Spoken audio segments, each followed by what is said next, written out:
the Lithgow KWA gas blowback F90 airsoft rifle. Want to go over my review, my thoughts, the build construction. We'll go over a basic breakdown, fire test. I'll let you know my thoughts afterwards. The first thing is I didn't buy this from KWA themselves. I actually found it on the Hop Up app for $350. I think right now they're selling on eVic for $460, I want to say, or $480. I got it with one mag, and then I purchased the other two, which I believe are $55 a piece. At the time, I was originally looking for a GHK AUG, which are a discontinued platform. They run pretty expensive. I know they do need a few upgrades, like a hop-up upgrade and stuff, in order to function 100%, but I have heard they're pretty dang good out of the box. Then I noticed this came out on the market, and I decided that I wanted to look into it. And I only found one review online. I forgot who did it, but he did a great review and mentioned that it is a fantastic rifle right out of the box. And I've also had some good experience with KWA, especially having some of the more popular gas blowback guns on the market. So I decided to go ahead and look for one. And again, like I said, I picked up the Hop Up app. I took it out of the box. I did some firing around. So this isn't a total first reaction, first thoughts. But I guess, let's get into it before I waste more time. The entire build construction of the gun appears to be a plastic. I'm not sure if it's an ABS plastic or a nylon enforced. I'm not exactly sure. But the entire grip, stock area, and cheek rest area of the gun is a nice solid hard plastic. The upper receiver itself, after some testing, seems to be some sort of an aluminum. It is not steel construction. The barrel itself is also not a steel construction. Seems to be about the same material as everything else is made out of, even the rails. Going through it, you'll also notice it has an orange tip. The orange tip does not seem to be... It's not plastic. It's definitely metal. It's not steel. I don't know if it's painted, but it definitely looks much nicer. It's not like your basic traffic cone orange, so I actually don't mind that. I'm not exactly sure how to take that off just yet. If I wanted to put on a suppressor or something, I don't know. I think it comes off at the base over here, but I'll take some time to look at that in a moment. The rest of the rifle, there's a few steel parts, like your swivel. Your bolt release is not steel. Your contact point for your other sling mount is steel. The bolt release is not. The breakdown lever is not. The safety is plastic. The charging handle is also plastic. This gun's kind of cool. It's a little different from your regular AUG, especially because it's got a bolt release. However, a couple other things are pretty similar. Go from the front to the back. Again, like I said, you have that swivel mount. You have a rail on the bottom with minimal real estate. A rail on the top with a ton of real estate. Your charging handle, which can collapse, fold down, rack, and even be placed back in a held position.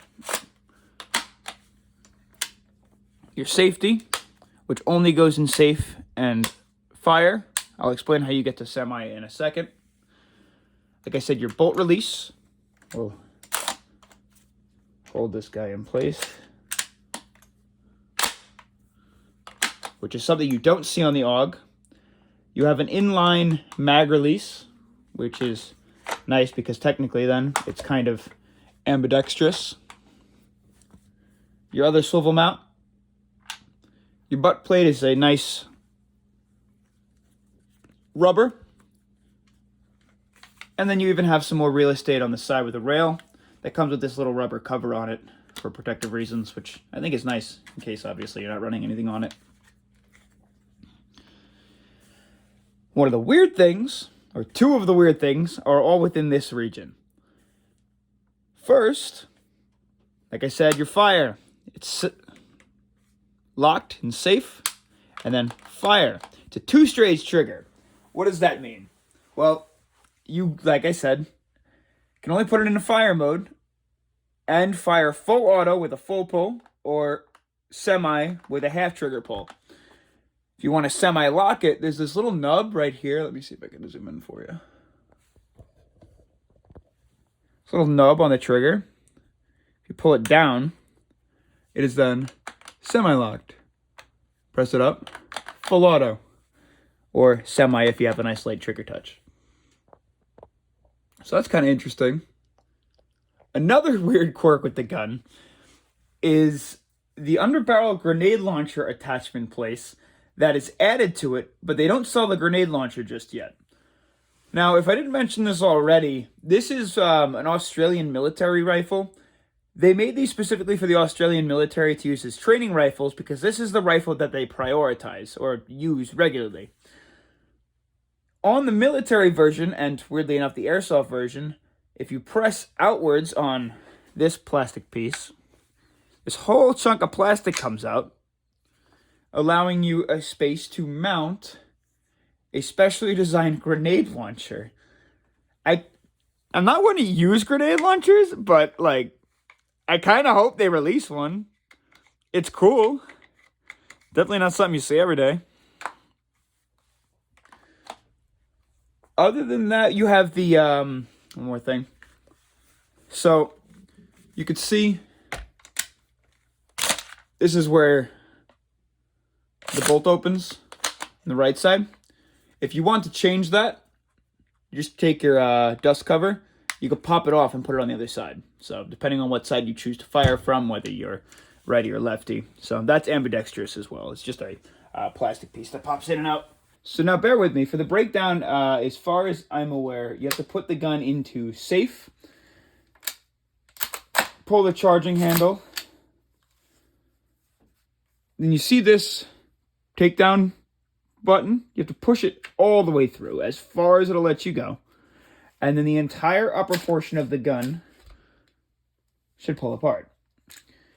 With this, all you're left with is the trigger assembly and the hammer assembly, which the way to take that out is through the stock. It's a longer process. I'm not going to get into that right now. There's really no need to. However, that is your basic takedown after you pull out the nozzle. Hold on. Pull out the nozzle. Okay. So first things first. You're left with this giant upper chunk of metal. This is how you access your hop-up. Yes, unfortunately, you have to take the entire gun apart in order to access the hop-up. However, your hop-up wheel is right here, and it has this nice, I don't know if you could hear it, you probably can't, but it has this nice click into place every time that you switch it, which is good because when you're firing the gun, it's not going to move around at all. You shouldn't have to readjust this. As for the hop-up assembly, the connection from the hop-up unit into the outer barrel is steel. The hop-up assembly itself is some sort of metal, but not steel. Almost feels like more of like a pot metal sort of. Your loading ramp is obviously a plastic, and so is your hop-up wheel. Inside of the rifle, obviously you can see the hop-up rubber. I'm not sure what kind of hop-up rubber that is, or barrel. After talking to a bunch of guys in the heavy recoil Discord, there is no aftermarket barrels or buckings that match, unfortunately. I think at some point down the road they do intend to, or companies are going to produce external or aftermarket parts. However, unless you go with a lathe or a CNC machine, I don't think there's any replacement parts. I know Simoon, which does a lot of the custom AK parts, did make a short barrel version of these, but there are two different versions. You can get the high power and the low power version of the F90.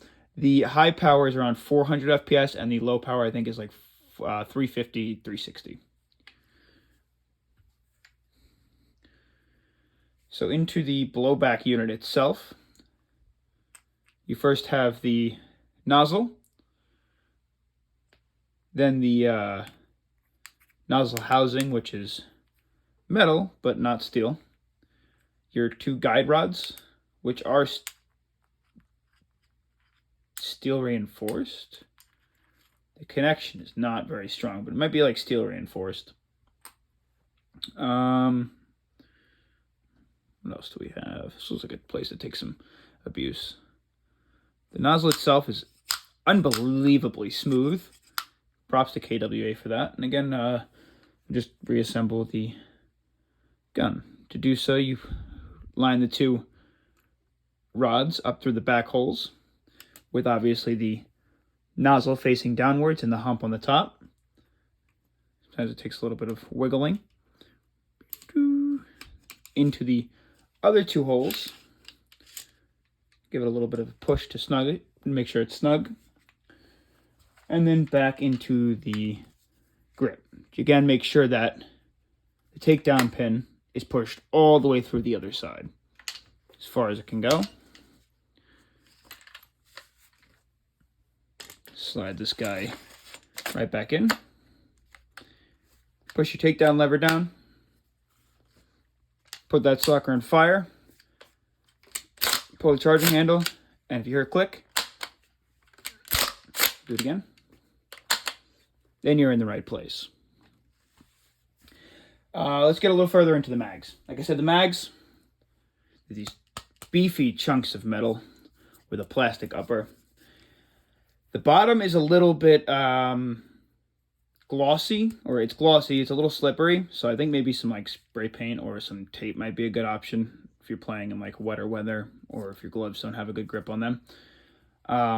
Like every gas blowback mag, let me see if I can zero in on this. Like every gas blowback mag, here is your gas relief. There's your valve. In order to take down the bottom of this, you pull the screw up.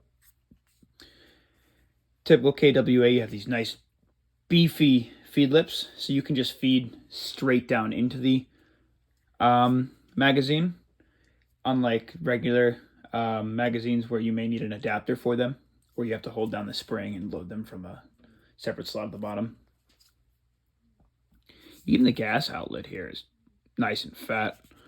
Don't know the longevity is going to be of these. I think they seem pretty sturdy, pretty firm, and for $55, it's not too bad. The only downside is if you like realism, it's great because they're 30-round mags. If you don't, well, someone like me, a nutcase who wants an AUG style replica with a drum mag, it's not exactly going to be the best thing for you. But again, I love the bullpup design. I want to try something different. So I'm gonna grab a speed loader first. As far as I'm aware, with the length of the inner barrel and the hop unit, the bucking and so on and so forth, we should be able to push up to 0.4s, and I'm gonna put that to the test. So load in some 0.4s. These are 0.4s by High Power Airsoft. I overdid the... Now, I do have some high-tech speed loaders, but for the purpose of the video, I'm going to use one of those cheaper speed loaders. This one actually came in one of the Jag Arms scattergun packs, just to test out to see if we can load these suckers with a low-price speed loader. Obviously, with the stronger speed loaders, like the Noverts Chunky one, or you have some of those winding speed loaders, those will be easier. So let's test these guys out. Goes in pretty easy. Actually quite impressive.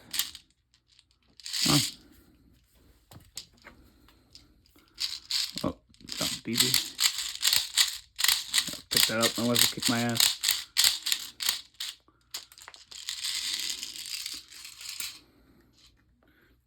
Making a mess. Cool. Put these here.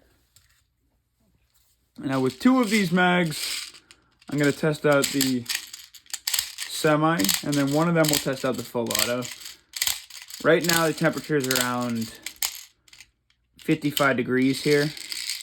High winds, and it's raining, so we'll really get a good idea of how well this guy shoots in rougher conditions. So I guess let's head outside. So as I'm sure you can see, my phone's getting wet right now. I'd rather not fire this out in the rain. It's downpouring at the moment, so we're going to try and stay under this overhang to fire this guy. We'll start off by inserting one of the mags. We'll rack the charging handle. We should be ready to fire. Oh, we're in full. I forgot about that. Let's pull this guy down.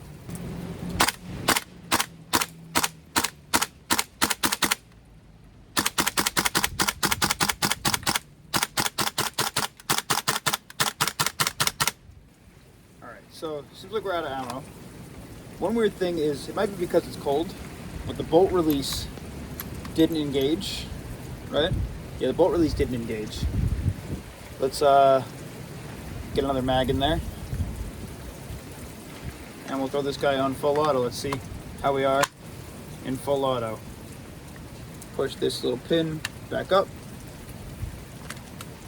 Gonna have to rack it again.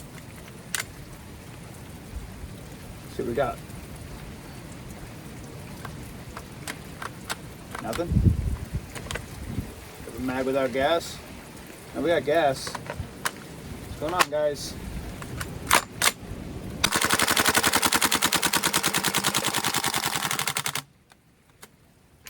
Got through the whole mag. Again, it's a 55-degree day, so we got one more. Let's see how we do. Again, still didn't rock back.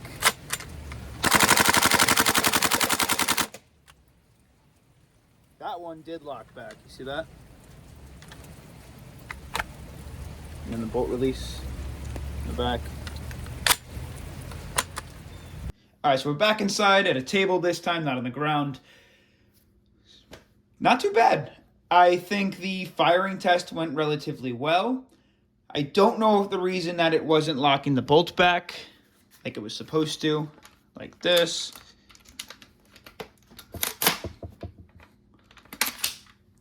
was because it was too cold. Not entirely sure about that.